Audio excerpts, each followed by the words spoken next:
Perfect, thanks. Yeah, all right. So welcome to my talk on improving ranking quality and fairness in Swiss system chess tournaments. This is joint work with Pascal Führlich and Ágnes Cseh. And my main goal here is to convince you that Swiss system tournaments are kind of cool and they're understudied. So there's a lot of interesting stuff to do there. Talking about tournaments, we already had at least one talk with standard tournaments in there. There are two things you come to mind when you think about tournaments. First class of tournaments are so-called knockout tournaments, double elimination, single elimination, whatever. You have many variants of this, and the idea is there you always have a seeded tournament tree. This means the matches are fixed in advance, essentially, and then people play and eliminate each other, and there's a winner in the end. The cool thing about these tournaments is, well, they are fast and efficient. So you have usually something like log n rounds or levels in that tree. In total, something like n matches, so if you have n players. And that's super easy to explain to everyone, and that's fine. But probably many of you also know that there are problems with this. So the seeding phase is very problematic. You can do, essentially influence the tournament by influencing the seeding. And these tournaments are very sensitive to single match performance. So if you have a bad day, you lose a match and then you're out of the tournament, which is a bad feature depending on the tournament. And the other big problem is, if you think about the leaves of that tree, this means many players only play a single match. Then they're out of the tournament and that's it for them. So there's many players only play very few matches. The other extreme is round-robin tournaments, so all play all tournaments. Well, all play all. So this is all players meet and they play a single game. Then you get a tournament graph, and you can do all the fancy things with tournament graphs. So usually these tournaments have n-1 rounds. You have all possible matches, which is something like something n squared. They're super easy to explain, but there's actually nothing to explain. They're very insensitive to single match performance. So if you mess up one match, well, you have many others to essentially make up for it. And all players play all the time. So this is a very nice feature here.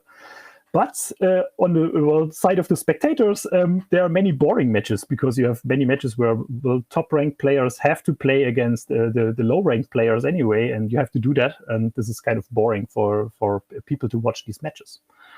So the golden middle way between these two extremes is the Swiss system, so Swiss system tournaments. And there the idea is you have a fixed number of rounds. Then after every round, you get a ranking, and this depends on the previous round. And then, you have it every round. Every player will play a game against someone. Then the ranking is updated, and you go on. So this is a very interesting and very simple process. And usually in these tournaments, you also have something like log n many rounds. So in total, because everyone plays in every round, you have something like n log n matches. But now here comes the bit problematic part, and which will be the main point of this talk. Computing these pairings is somewhat complex. But on the positive side, so this tournament is only mildly sensitive to a single match performance. So here, if you lose a match, then you still have some chances essentially to make up for this. You're not out of the tournament. And the cool thing is all players play all the time. And it's not as long, you don't have to play all matches. It's kind of still a fast tournament. And the cool thing is, what also the Swiss system enforces, is that you have many close matches. And with close matches, I mean you have many matches of players with somewhat equal strength. So many interesting matches to see. All right, more details on Swiss system. So as I already said, you typically have something like log n many rounds. And in the end, so you have this ranking all the time, or this table over time. And at the end, the player with the highest final score wins. There's an initial seeding phase as well, but usually the initial ranking is either completely random or already based on some strength value. So we talk about chess later. So for example, the ELO score. And also the tie-breaking within a score group, so of players having the same score, this tie-breaking is also there, and usually this is also based on strength.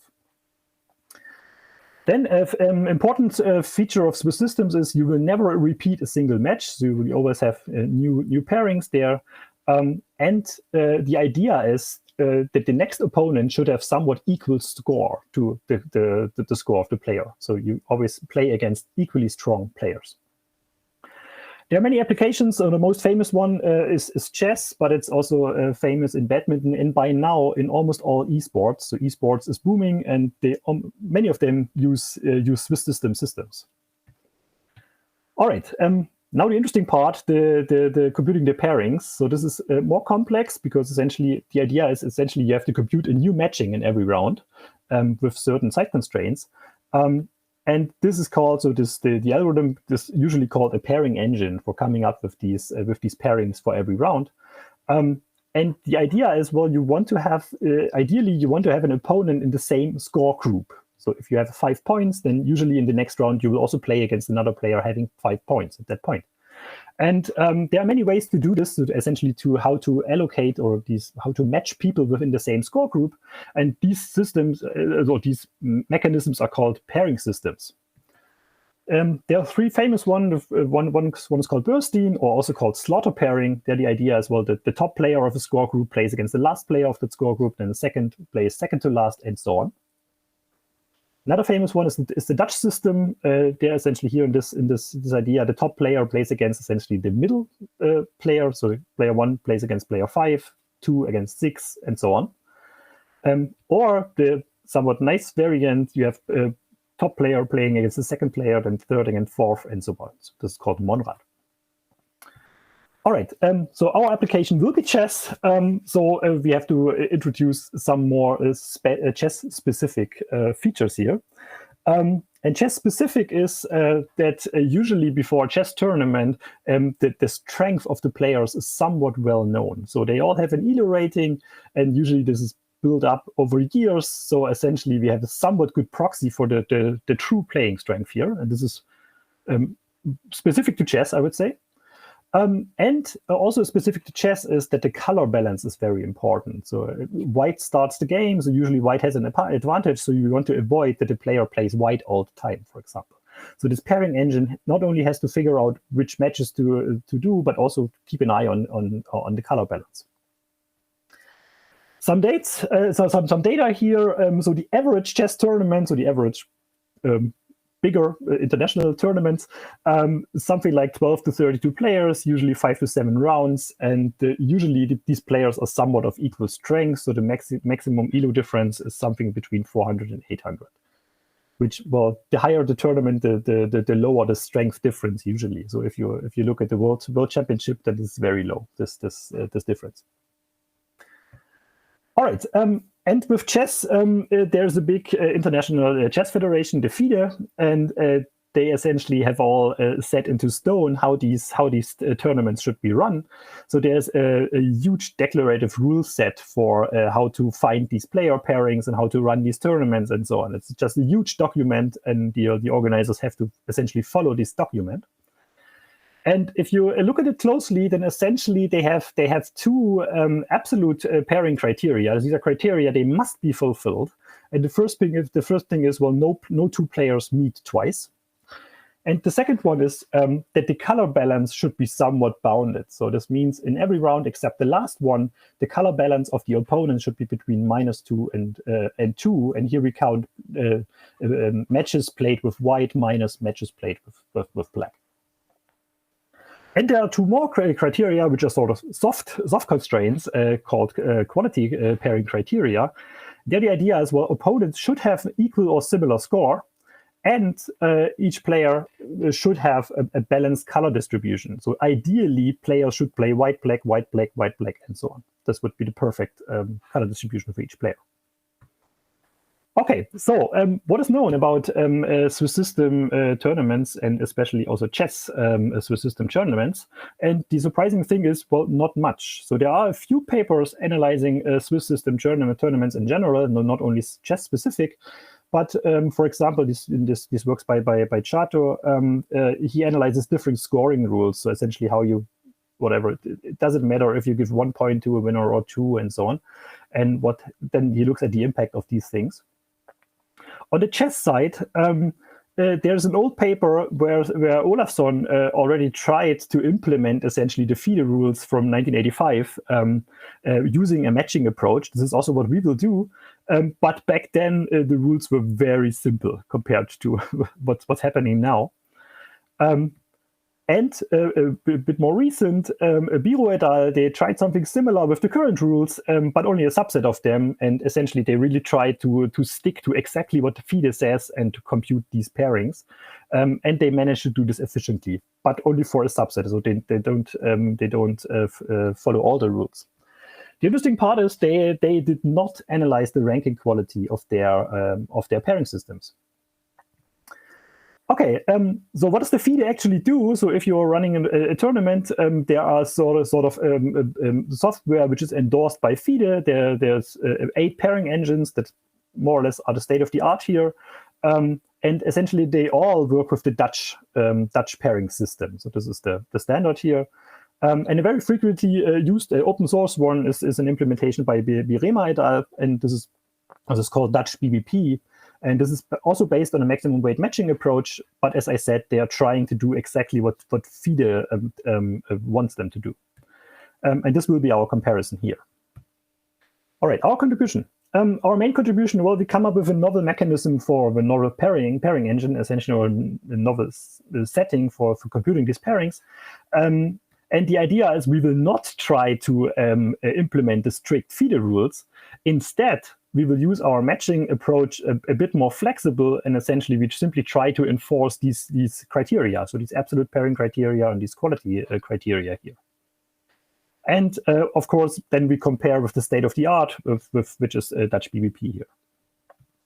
Okay, our results. We find that in terms of ranking quality, and I define it in a second, so we have our matching based approach, and we can essentially plug in every pairing system there. And we find that if we use the Bernstein system, then this outperforms Dutch BBP in terms of ranking quality. This means in the end, our tournament gives us a better ranking, which is closer to the true player strengths. If we compare apples to apples here, so if you compare our version of Dutch with Dutch BBP, then we are on a par with Dutch BBP, so we get essentially the same ranking quality here. But the cool thing is, because of this flexible approach, we can easily plug in other pairing systems, and even we came up with 2 new. So we studied randomized versions, and they also are quite nice.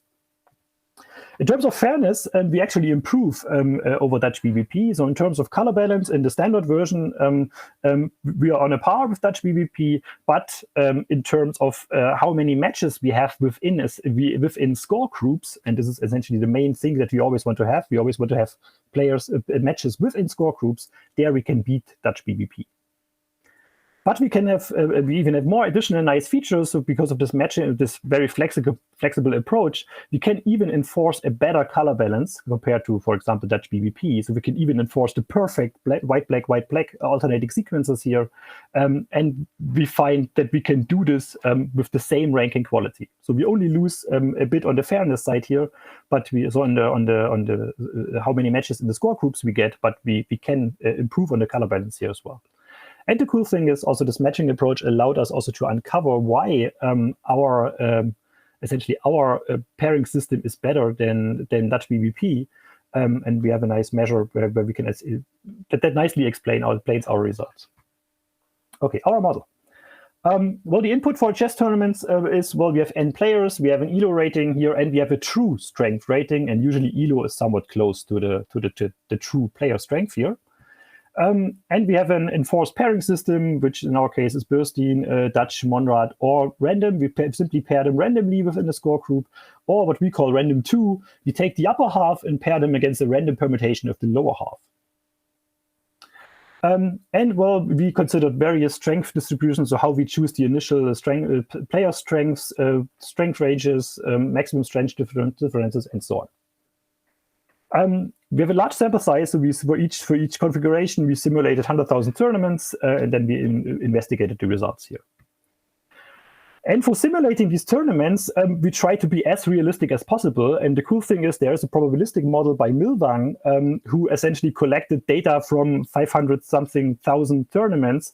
And this gives you a nice probability distribution that tells you, okay, if a player with ELO X plays against a player with ELO white, and the player with ELO Y, and the player with ELO X starts with white, then you get a certain percentage for winning or drawing and so on. So this is very very closely modeled here. So the important point is that the winning probability depends on the strength and on the color of the player. Okay, how do we measure our results? So in terms of ranking quality, we compare to the rankings that we get with the true strength ranking. And we compare this with the candle-tau distance, but in the paper we also have some other measures here. But candle-tau may be the most well-known one. Pascal, and in terms of, I'm sorry to interrupt, but just to let you know you have about 3 minutes left. Oh shit! Wow. In terms of fairness, yeah, we compare the number of float pairs. This matches not within the same score group, and we also sum up the color differences for the players. So this essentially counts how unbalanced these matches are. All right, so I'll skip this example here. So essentially we computed it with a maximum weight matching, where essentially we set very specific weights here to enforce the specific pairing systems. And you can look at the paper to understand that example here.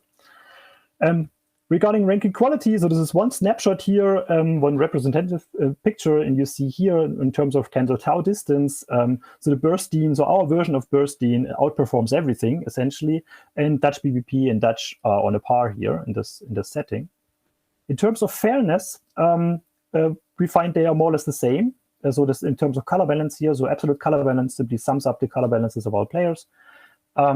And here we see the number of float pairs. So this is the number of matches of players not in the same score group. So these are matches you want to avoid, essentially. And there we are actually better than Dutch BBP here. And now here's the cool feature. Now, if we enforce a perfect color balance, so you always have these white, black sequences, then we can do this with the same ranking quality. And in terms of number of float pairs, we pay for this with a few more of these float pairs. We have a few more of these bad matches, what you see here. But you see there's a nice trade-off here. And this you can easily adjust with that system. All right. To sum up, so we have a novel mechanism for computing Swiss system tournament pairings here. And we think our system is very easy to understand, at least if you like maximum weight matches and matchings. It's easy to implement because it's just standard maximum weight matching. And it's very easy to extend and modify, and which is definitely not true for the very fixed feeder rules before. In terms of quality, we are roughly equal to Dutch BBP, but we beat it in terms of fairness. And we have more nice features because of this very flexible matching approach here. All right, that's it from my side. I'm looking forward for your questions.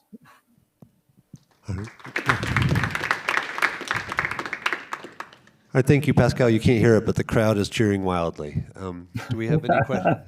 Do we have any questions in the audience? There's draws in chess, right?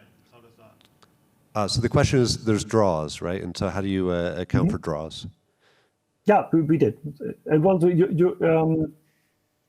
so essentially, if you sort it in this system here, so you can do it. So essentially, because we also have this percentage here, you can do it. But in some of the experience, we simply kicked them out, so we didn't consider draws here. But you can simply plug them in, and this doesn't really change the picture. But you can simulate this nicely because you have these probabilities here as well. Yep. But usually it depends on the tournament. So in some tournaments you don't have draws, right? So you play until the player wins, and so this is why if you think about a whole tournament, essentially, well, there are no draws, right? You can have draws in several stages of that match, but in the end there will be a winner. But you could plug it in.